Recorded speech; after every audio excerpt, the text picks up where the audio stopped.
नमस्कार, मैं सुनैना कश्यप और आप देख रहे हैं KH लाइव हिमाचल। छन छन कर खबरें आ रही है कि युद्ध की शुरुआत हो चुकी है। हम भारत पाकिस्तान की नहीं, यहाँ कांग्रेस की बात कर रहे हैं। न जाने कितनी शिकायतें हैं, न जाने कितना विरोध, मगर अंतिम फैसला सर्वमान्य होगा।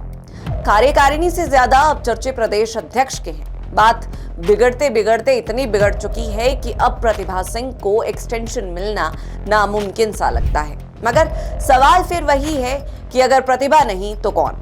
लिस्ट में अब तक इतने नामों की एंट्री हो चुकी है कि कांग्रेस में हर चेहरा मानो प्रदेश अध्यक्ष लगता है।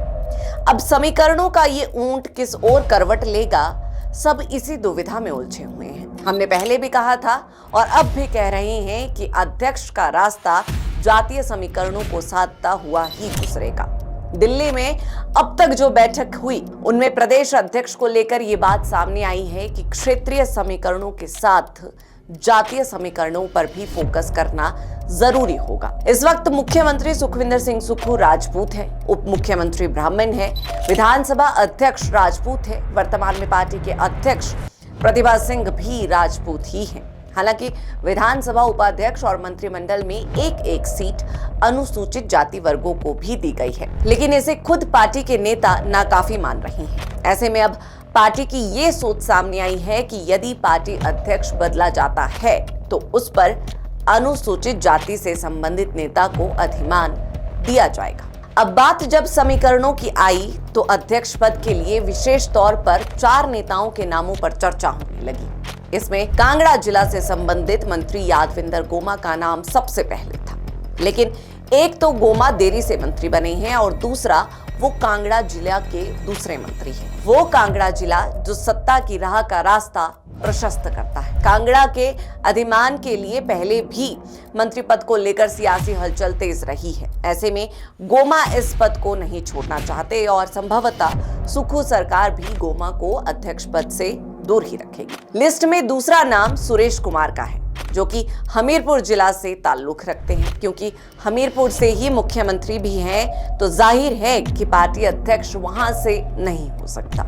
तीसरा नाम विनय कुमार का सामने आया है, मगर उन्होंने भी इनकार कर दिया है और विनय कुमार विधानसभा उपाध्यक्ष के पद से ही संतुष्ट है। इसके बाद चौथा नाम कांग्रेस के सामने विनोद सुल्तानपुरी का है, जो कि सोलन जिला से आते हैं और शिमला, सोलन और सिरमौर संसदीय क्षेत्र को मजबूती दे सकते हैं। संभवतः इस क्षेत्र को अधिमान देकर कांग्रेस राजनीतिक समीकरणों को अपने पक्ष में भुनाना चाहती है। हिमाचल प्रदेश में अनुसूचित जाति से संबंधित लगभग 17 विधानसभा क्षेत्र हैं, जिनमें कांग्रेस को मजबूती मिल सकती है। अब चर्चा में विनोद सुल्तानपुरी का नाम जरूर है, लेकिन संगठन को चलाने का अनुभव उनके पास नहीं है। सुल्तानपुरी एक युवा चेहरा तो है, जैसा कांग्रेस पार्टी को संगठन लीड करने के लिए चाहिए, लेकिन एक तो अनुभव का अभाव और अपने संसदीय क्षेत्र में परफॉर्मेंस पर सवाल, ये दोनों ही सुल्तानपुरी की राह का रोड़ा है। लेकिन जब सुक्खू है तो क्या गम। अब लिस्ट में शामिल इन 4 नामों पर गौर किया जाए तो इनमें से अधिकांश सुक्खू कैंप से आते हैं। हाँ, गोमा कभी हॉली लॉज के करीबी माने जाते थे, मगर वो वक्त और था, वो दौर और था। अब तो हालात बदल चुके हैं, जज्बात बदल चुके हैं। सीएम सुक्खू से वफादारी साबित करने के लिए गोमा भरे मंच से अपनी भावनाएं भी जाहिर कर चुके हैं, तो अब वफादारी पर सवाल उठाने का तो कोई सवाल ही नहीं उठता।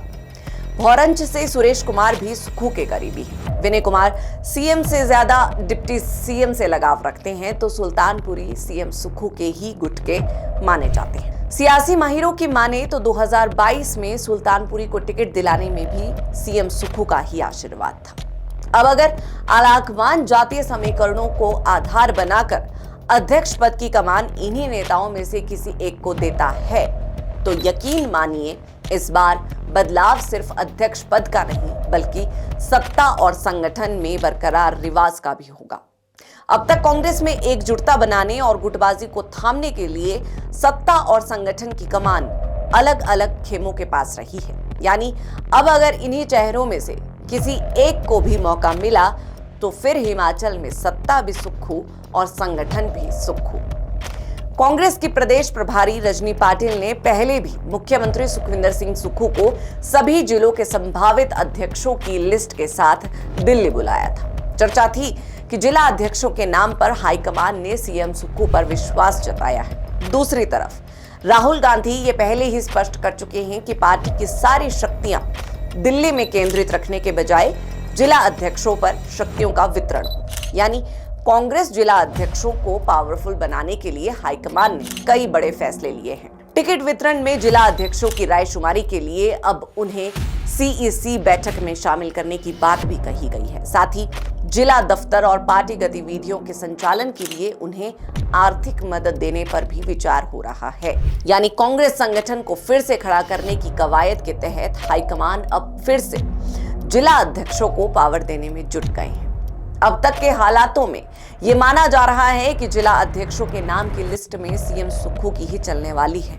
अब जरा सोचिए कि जिला अध्यक्ष से लेकर प्रदेश अध्यक्ष तक अगर संगठन में सुक्खू की छाप दिखी तो हिमाचल कांग्रेस की काया बदलने में देर नहीं लगेगी। अनुमान है, आंकलन है और अंतिम निर्णय आना अभी बाकी है। अगर हाईकमान सत्ता संगठन संतुलन की परंपरा को तोड़कर सुक्खू कैंप के ही किसी नेता को प्रदेश अध्यक्ष बना देता है तो ये हिमाचल कांग्रेस में एक नई सत्ता संरचना की शुरुआत होगी, यानी वन कैंप रूल। फिलहाल आज की इस चर्चा में इतना ही। इस पूरी चर्चा पर आप सबकी क्या राय है ये हमें कमेंट कर जरूर बताएं।